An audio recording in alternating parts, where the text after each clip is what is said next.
Bismillahirrahmanirrahim. This is Muhammad Farooq, lecturer, Department of English, Aptabad University of Science and Technology. Dear students, in today's video, I shall be talking about Sylvia Plath as a confessional poet with regard to her poetry titled Colossus. First of all, a little bit about the biography, about the life of Sylvia Plath, because her poetry has a deep link with her life, with the incident and circumstances that she faced throughout the life. Sylvia Plath was basically a German American poetess, and her ancestors were from Germany. Later on, they got settled in America. Her family was uprooted from Germany and they got settled in host land in America. So, what do you think being uprooted is, that a question of identity that often migrants, the people who migrate from one land to another land, they sometimes do not feel at ease and they ultimately face the crisis of identity, and this was the very much important that situation and case with the life of Sylvia Plath. She throughout the life that faced the crisis of identity. That identity is a broader term. It's the amalgamation of your culture, your language, your religious rituals, your political values, your social values, and these things that they frame the identity of any person. So she faced the crisis of identity throughout the life, and that she, along with this, also faced a number of other agonies and miseries and pains throughout the life. For example, the death of her father was a great shock, that for her in her life. Similarly, her husband was not loyal to her, and there was infidelity of her husband with her. And similarly, throughout the life, she had a very bad health. She that remained ill throughout the life, and this thing also that greatly affected her psychology. So she was basically, finally, all these circumstances that made her a psychologically passionate poet. And in this particular context, this psychologically disturbed nature of poetess can be seen in her poetry. We see that these miserable circumstances of her life made her poetry as a confessional poetry, and she is known to be the queen of confessional poetry. But before her poetry, we will have to discuss that what is basically confessional poetry. So a confessional poem or poetry is an expression of uh, any personality who does not find an escape from the miserable situations, from the miserable circumstances. That throughout the life, she tried to escape from all these miserable situations and circumstances, but she couldn't. And finally, she left this thing. She gave up the situation in despair, in hopelessness, and this sort of, that leaving the things in despair and hopelessness is what known to be confession. So this confessional poetry is highly subjective poetry, and at the same time it is highly that personal poetry, and it's a record of personal life. It is highly psychological poetry. Confessional poetry, in other words, is also known to be postmodern poetry, because one of the features of postmodern poetry is to struggle in order to reconstruct the identity. That in postmodernism, identities are flexible and they are always under construction, and more importantly, there is the crisis of identity. So this crisis of identity is very much obvious and very much cleared in the poetry of Sylvia Plath. Uh, s- uh, Confessional poetry, in other words, is a record of your failed struggle of constructing anything. So finally, you leave the things as a unconstructed, you leave the things as a unexplored, you leave the things as the things were and they had been in your life. So this is the case in the case of Sylvia Plath's poetry. Confessional poetry can be best analyzed in the light of psychoanalytical theory. Psychoanalytical theory is, that is a way of measuring the psychological, that situation of characters.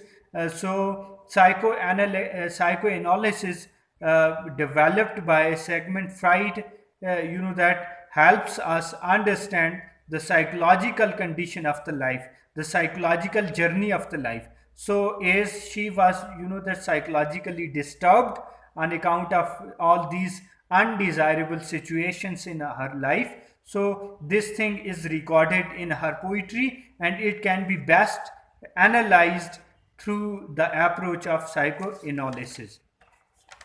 So far, another important thing in her poetry, that in her poetry, American dream seems failed. You know that American dream had been very much appealing throughout the history for many people, for almost all the people all over the world. And this dream was basically that America is the land of equal opportunities, and America is, that next paradise, in other words. But that a number of literary texts, they have revealed that this American dream most of the time proves to be mere a dream. It's a kind of illusion.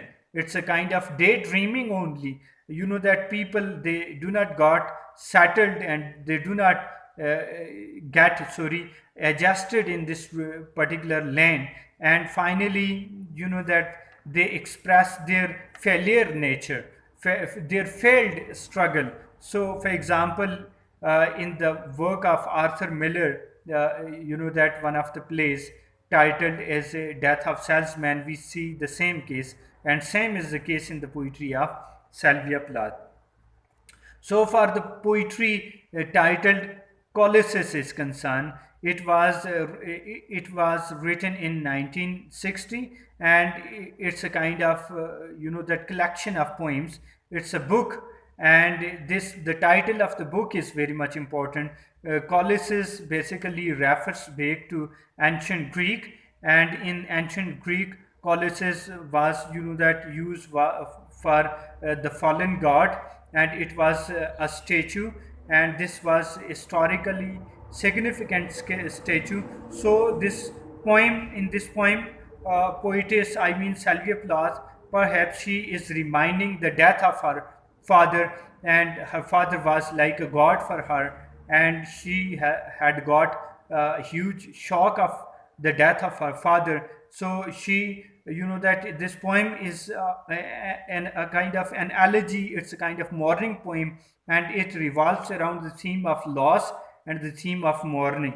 So we see that in the poem she compares this statue with the personality of her late father, and in this way she, that reminds the loss, and she reminds not the loss of physics only, the loss of personality only, the loss of physical personality. Rather, she much more mourns about the psychological loss. That this body that we do have, this body is to, is to destroyed, is to be destroyed one day. This body, that will not remain the same as it used to be, as it was in past, with the passage of time. But what is most important thing, that your psychological trauma, your psychological situation, the thing that you feel, the thing that you think, that is what much more important. So she is mourning and she is weeping for past. Our poetry is full of nostalgia, and nostalgic feeling is one of the important features of confessional poetry. You know that confessional poets, They look back and they are the victim of nostalgia and they weep for past. You know, the past is very much important. One of the quotations beautifully describe this dilemma of nostalgia, that what is past has passed, yet we can't forget what has been lost. You know that what we used to have in past is much more important than what we have today. And so this thing is quite visible and cleared in the poetry of Sylvia Plath. The theme of her poetry revolves her poetry revolves around the theme of loss and mourning, and this is quite visible in her poetry titled Colossus. Further, we see that the poetess make huge effort in this poem in order to reconstruct her identity and in order to reconstruct this statue. This statue, the damaged statue in this poem, basically symbolizes, it represents the damaged past of a poet, and she, you know, that tries to reconstruct and repair this statue in order to get some kind of peace and solace of mind. But you know that although she physically she tries to, you know, that reconstruct and repair this statue, but after doing a lot of effort, she feels that the statue remains unrepaired, it remains unconstructed. So this is what symbolically indicates that throughout the life she although struggled to get the desired pattern of the life, but she failed doing so and finally she left. That's the reason we see that, interestingly, this poem, this work, Colossus, you know, that ends with a sad tone, with a sad note, and this sad ending of the poem, you know, that symbolically represent her life, that she committed suicide finally throughout the life when she struggled a lot, and you know that she faced crucial circumstances one after one, and finally she left this life, you know, that with extreme hopelessness, and this hopelessness can be seen in the ending, you know, that section of this poetry as well. I hope that it would be helpful for you. And one thing more, that if you want me to present the lectures on your desired topic, you can leave those topics in the section of comment, and I shall try to present my lectures on those desired topics. Which you will leave in the section on your part. Thank you so much.